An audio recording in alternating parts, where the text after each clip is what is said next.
आज आप सभी को कल्याण राज्य की राजकुमार के कहानी सुनाने वाली हूँ।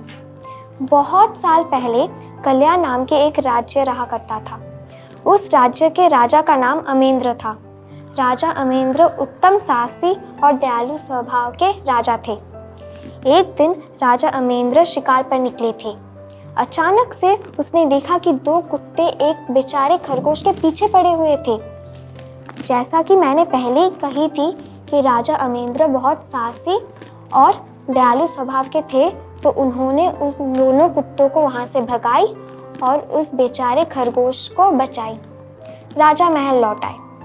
लौटने के बाद राजा अमेंद्र तुरंत अपने कमरे में चले गए, क्योंकि वो थोड़ा थके हुए थे।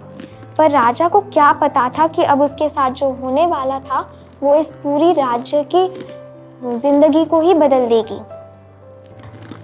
राजा ने जैसे ही अपने कमरे की दरवाजे खोली, वैसे ही उसने देखा कि सब कुछ हिलना शुरू हो गई थी और कुछ क्षणों के अंदर ही उसके सामने एक अति सुंदर परी प्रकट हो गई थी।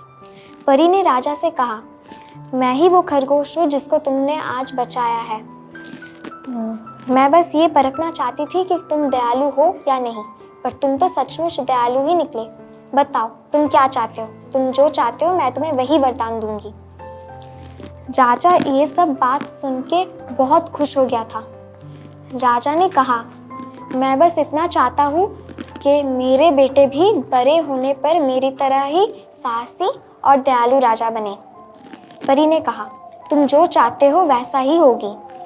और फिर परी वहाँ से गायब हो गई। दिन बीत गए और राजकुमार भी अब बहुत बड़े हो गए। राजकुमार बिल्कुल अपने पिताजी की तरह ही साहसी और दयालु स्वभाव के थे।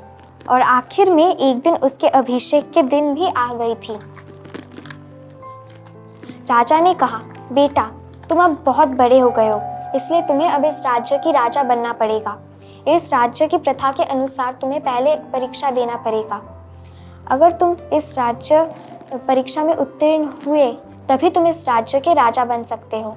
पर परेशानी की बात यह है कि इस परीक्षा कोई ऐसी वैसी परीक्षा नहीं है।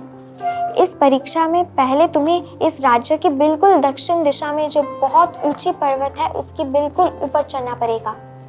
अगले दिन तुम्हें एक बूढ़ी सी औरत मिलेगी जो तुम्हें एक असंभव जैसा काम देगी करने के लिए। तुम्हें उस असंभव काम को पूरा करना पड़ेगा। और दूसरे दिन तो वो तुम्हें एक और भी ज़्यादा असंभव काम देगी जो तुम्हें करना पड़ेगा। और अगर तुम उन दोनों काम को अच्छी तरह से कर पाए तो तुम्हें अंत में एक पत्थर मिलेगी और तुम्हें उस पत्थर को हमारे किले के बगीचे में रखना होगा, तभी तुम इस राज्य के राजा बन सकते हो। राजकुमार ने तब कहा कि आपके और इस राज्य के सम्मान के लिए मैं सब कुछ करने को तैयार हूँ। अगले दिन राजकुमार बिल्कुल सुबह सुबह निकल गया, क्योंकि उसको उस बहुत ऊंचा पहाड़ तक बिल्कुल ऊपर चढ़ना था, इसलिए वो बहुत जल्दी निकल गया। पूरी रात हो गई, तब उसने आखिरकार पहाड़ के बिल्कुल ऊपर तक पहुंच गए। रात को उसने अपनी वो बूढ़ी सी औरत की झोपड़ी में बिताई।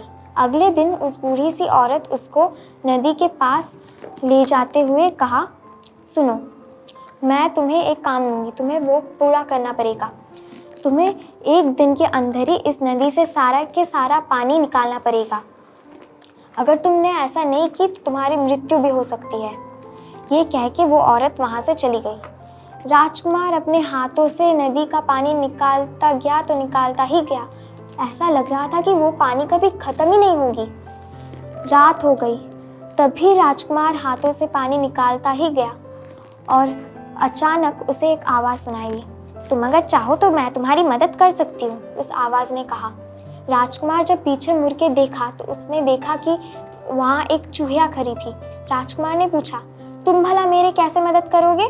चूहिया ने कहा, तुम बस यहाँ पे सो जाओ आराम से, मैं सुबह के अंदर ही इस नदी से सारे के सारे पानी निकाल दूंगी।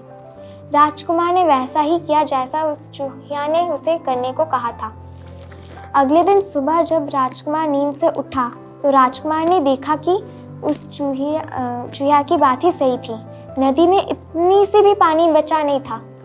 और कुछ देर बाद वो औरत फिर से आ गई और राजकुमार को कहा, एक जंगल की ओर ले जाते हुए कहा, तुम्हें अब एक और काम करना पड़ेगा। तुम्हें इस जंगल के सब फलों से 100 थालियाँ बनाना पड़ेगा और हर एक थाली में 10 फल रहनी चाहिए। ये कह के वो औरत वहाँ से चली गई। पर परेशानी की बात ये थी कि उस जंगल में तो सिर्फ 10-12 ही फल बचे थे और एक भी फल नहीं थी। इसलिए राजकुमार अपने सारे आशा और उम्मीद को छोड़ दी और एक बड़े से पेड़ के नीचे सो गई। अगले दिन सुबह जब राजकुमार नींद से उठा तब उसने देखा कि उसके सामने 100 फलों से सजा हुआ थैले पड़े हैं और हर एक थैले में 10 फल ही है। कुछ देर बाद वो औरत फिर से आई और राजकुमार से पूछा, क्या तुम ये सब काम खुद कर रहे थे? राजकुमार ने सब कुछ सच सच बताई, क्योंकि वो हमेशा सच्चाई के पथ पर ही चलती थी।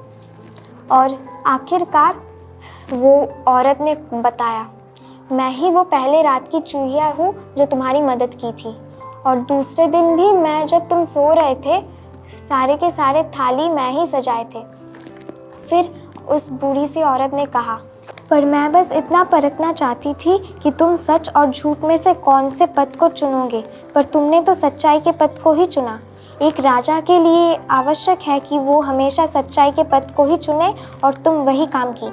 फिर उस औरत ने एक पत्थर देते हुए कहा, ये रहा तुम्हारा पत्थर। फिर राजकुमार जल्दी जल्दी राजा ने जैसा जैसा कहा था वैसा वैसा की और जल्दी ही वो कल्याण राज्य की राजा बन गई। उसके बाद सब लोग खुशी खुशी रहने लगे।